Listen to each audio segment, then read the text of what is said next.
Commissioner ಬಂದಾಯಿತು, ಹೊಸ SP ಬಂದಾಯಿತು, ಇನ್ನು ನಿಮ್ಮ ಆಟ ನಡೆಯೋದಿಲ್ಲ, ನಿಮ್ಮನ್ನ ಚಡ್ಡಿಯಲ್ಲಿ ನಿಲ್ಲಿಸ್ತೇವೆ, ಬಾಲ ಮುದುಡಿಕೊಂಡು ಕೂತಿದ್ದಾರೆ ಈಗ ಎಲ್ಲ ಅಂತ ಹೇಳಿ ಈ ಅಯೋಗ್ಯ ಎಂಎಲ್ಎಗೆ ನಾನು ಹೇಳಲಿಕ್ಕೆ ಇಷ್ಟಪಡ್ತೇನೆ.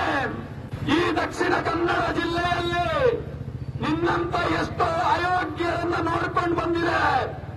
ದೇಶಭಕ್ತ ಹಿಂದೂಗಳು ಈ ನೆಲದಲ್ಲಿ ಯಾವುದೇ ರೀತಿಯಾಗಿ ಅವರಿಗೆ ಶಿರವನ್ನ ಬಾಗ್ಲಿಲ್ಲ, ಕಾಂಪ್ರಮೈಸ್ ಆಗಲಿಲ್ಲ, ಮತಾಂಧ ಆಗಲಿಲ್ಲ. ಆದರೆ ಅವತ್ತಿನ ಕಾಲಘಟ್ಟದಲ್ಲೂ ಕೂಡ ಈ ಸೋಗಲಾಡಿತನ ಅನ್ನುವುದು ಇತ್ತು. ಆ ದಿನಗಳಲ್ಲೂ ಕೂಡ ಈ ದೇಶವನ್ನ, ಈ ಧರ್ಮವನ್ನ ಒಡೆಯುವ ಕುತಂತ್ರಿಗಳು ಇವತ್ತಿನ ಕಾಂಗ್ರೆಸ್ನಲ್ಲಿ ಯಾರ್ಯಾರು ಕಾಣ್ತಿದ್ದಾರೋ ಅಂತವರು ಆಗಲೂ ಇದ್ರು. ಆದರೂ ಕೂಡ ಈ ದೇಶದ ನೆಲವನ್ನ ಅಳ್ಳಾಡಿಸ್ಲಿಕ್ಕಾಗ್ಲಿಲ್ಲ, ಈ ಧರ್ಮವನ್ನ ಅಳ್ಳಾಡಿಸ್ಲಿಕ್ಕಾಗ್ಲಿಲ್ಲ. ಇವತ್ತು ದಕ್ಷಿಣ ಕನ್ನಡ ಜಿಲ್ಲೆಯಲ್ಲಿ ಕಾರ್ಯಕರ್ತರ ಮನಸ್ಥೈರ್ಯವನ್ನ ಕುಗ್ಗಿಸತಕ್ಕಂತ ದೃಷ್ಟಿಯಿಂದ ಕಾರ್ಯಕರ್ತರಿಗೆ ಕೇಸನ್ನ ಹಾಕುವುದು, ಕಾರ್ಯಕರ್ತರ ಹತ್ಯೆಗೆ ಸುಪಾರಿಯನ್ನ ಇವರೇ ಕೊಡ್ತಾ ಇದ್ದಾರೆ. ಇವತ್ತು ನಾವು ಅವತ್ತೊಂದು ಘಟನೆಯನ್ನ ನೋಡಿದು, ಆ ಸುಹಾಸ್ ಶೆಟ್ಟಿಯ ಹತ್ಯೆ ನಂತರದಲ್ಲಿ ಇಲ್ಲಿಗೆ ಯಾವುದೇ ಕಾಂಗ್ರೆಸ್ ನಾಯಕರುಗಳ ಸುಹಾಸ್ ಶೆಟ್ಟಿಯ ಮನೆಗೆ ಹೋಗಲಿಲ್ಲ. ಅದು ಬಿಟ್ಟು ಮುಸ್ಲಿಂ ಮುಖಂಡರ ಜೊತೆ ಕೂತ್ಕೊಂಡು ಇವರು ಸಭೆಯನ್ನ ಮಾಡ್ತಾರೆ. ಸಭೆಯನ್ನ ಮಾಡುವುದರ ಮೂಲಕ ಇಡೀ ಸಮಾಜವನ್ನ ಪ್ರಚೋದಿಸ್ತಾರೆ.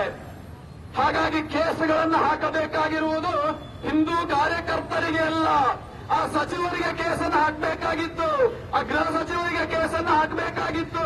ಇವತ್ತು ಪ್ರಚೋದನೆ ಕೊಡ್ತಾ ಇರತಕ್ಕಂಥವರು ಆ ಗೃಹ ಸಚಿವರು, ಆ ಉಸ್ತುವಾರಿ ಮಿನಿಸ್ಟ್ರು, ಈ ಇಡೀ ರಾಜ್ಯದ ಕಾಂಗ್ರೆಸ್ ಸರ್ಕಾರ. ಹಾಗಾಗಿ ನಾವು ದಕ್ಷಿಣ ಕನ್ನಡ ಜಿಲ್ಲೆಯಲ್ಲಿ ಹಿಂದೂ ನಾಯಕರುಗಳ ಹತ್ಯೆಯನ್ನು ನೋಡ್ಕೊಂಡು ಬರ್ತಾ ಇದ್ದೇವೆ. ಈ ಗುಲಾಮಗಿರಿಯ ಸೋಗಲಾಡಿ ರಾಜಕಾರಣಿಗಳು ಇವತ್ತು ಹಿಂದೂಗಳ ಹತ್ಯೆ ಆದಂತಹ ಸಂದರ್ಭದಲ್ಲಿ ಇವರು ಎಲ್ಲ ಬೀದಿಯಲ್ಲಿ ನಿಂತುಕೊಂಡು ನಗರತಕ್ಕಂತಹ ಒಂದು ಸ್ಥಿತಿಗೆ ಇವತ್ತು ತಲುಪಿದ್ದಾರೆ. ಆದರೆ ಹಿಂದೂಗಳು ಯಾವತ್ತೂ ಕೂಡ ಇಂತಹ ಒಂದು ಹತ್ಯೆಯನ್ನ ಎದುರಿಸಲಿಕ್ಕೆ ತಯಾರಿದ್ದೇವೆ.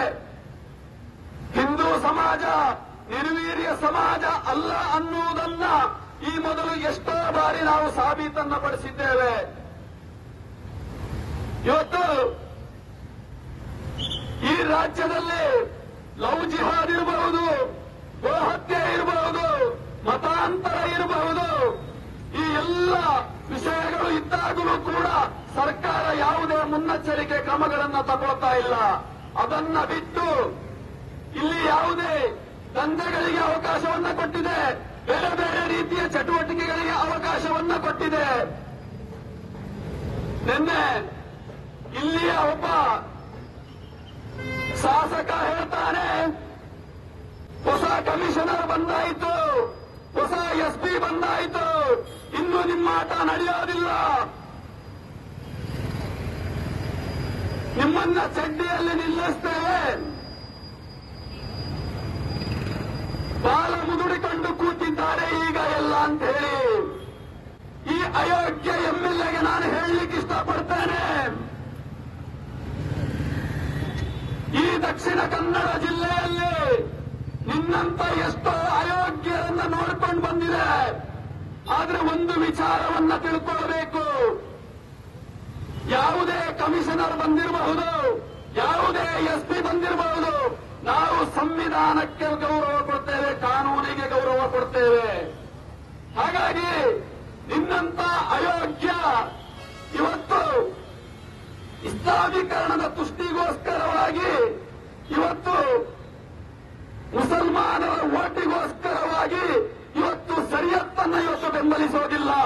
ನಾವು ಯಾವತ್ತಿದ್ರೂ ಸಂವಿಧಾನ ಕಾನೂನಿನ ಪರವಾಗಿದ್ದೇವೆ. ಹಾಗಾಗಿ ನಮಗೆ ಯಾವ ಭಯವೂ ಕೂಡ ಇಲ್ಲ. ಒಂದು ವಿಚಾರವನ್ನ ತಿಳ್ಕೊಳ್ಬೇಕು, ಇಲ್ಲಿಯ ಶಾಸಕ ಇಂಥ ಲಾಠಿ ಏಟು, ಇಂಥ ಬೂಟು, ಇಂಥ ಕೇಸು, ಕೋರ್ಟು, ಕಚೇರಿ, ಜೈಲು ಇದನ್ನೆಲ್ಲವನ್ನ ನಾವು ಅನುಭವಿಸಿ ಇವತ್ತು ಬಂದಿರತಕ್ಕಂಥದ್ದು. ನಿಮ್ಮ ಈ ಪೊಳ್ಳು ಬೆದರಿಕೆಗಳಿಗೆ ಹೆದರುವಂತ ಮಕ್ಕಳು ನಾವಲ್ಲ ಅನ್ನುವುದನ್ನ ಮತ್ತೊಮ್ಮೆ ಎಚ್ಚರಿಕೆಯಿಂದ ಹೇಳ್ತಾ ಇದ್ದೇನೆ.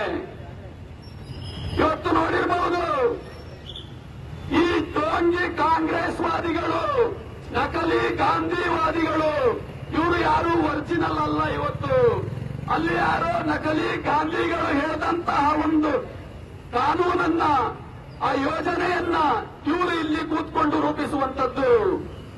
ಹಾಗಾಗಿ ನಿಮ್ಮಿಂದ ನಾವು ಪಾಠ ಕಲಿಬೇಕಾಗಿಲ್ಲ. ಈ ದೇಶಭಕ್ತ ಬಂಧುಗಳು ಏನನ್ನು ಮಾಡಬೇಕು ಅನ್ನುವುದಿದೆ ಅದನ್ನು ಮಾಡಿಯೇ ಮಾಡ್ತೇವೆ. ನಾವು ಯಾರಿಗೂ ಬಗ್ಗುವಂತವರಲ್ಲ, ಜಗ್ಗುವಂತವರಲ್ಲ. ಮತ್ತೊಮ್ಮೆ ಕಿವಿ ಕೊಟ್ಟು ಕೇಳಿಸ್ಕೊಳ್ಳಿ. ಅದರ ಜೊತೆಯಲ್ಲಿ ಇನ್ನೊಬ್ಬ ಹೇಳ್ತಾರೆ RSS ಅನ್ನ ಬ್ಯಾನ್ ಮಾಡ್ತೇವೆ ಅಂತ ಹೇಳಿ. ಇವರಿಗೆ ತಾಕತ್ತಿದ್ರೆ RSS ಅನ್ನ ಬ್ಯಾನ್ ಮಾಡುವಂತ ಪ್ರಯತ್ನವನ್ನಾದ್ರೂ ಮಾಡಲಿ. ಎಂತೆಂಥವೆಂದೂ ಆಗ್ಲಿಲ್ಲ. ಇನ್ನು ಇಂಥ ಒಂದು ಅಯೋಗ್ಯನಿಂದ ಇದು ಆಗ್ಲಿಕ್ಕೆ ಸಾಧ್ಯವ?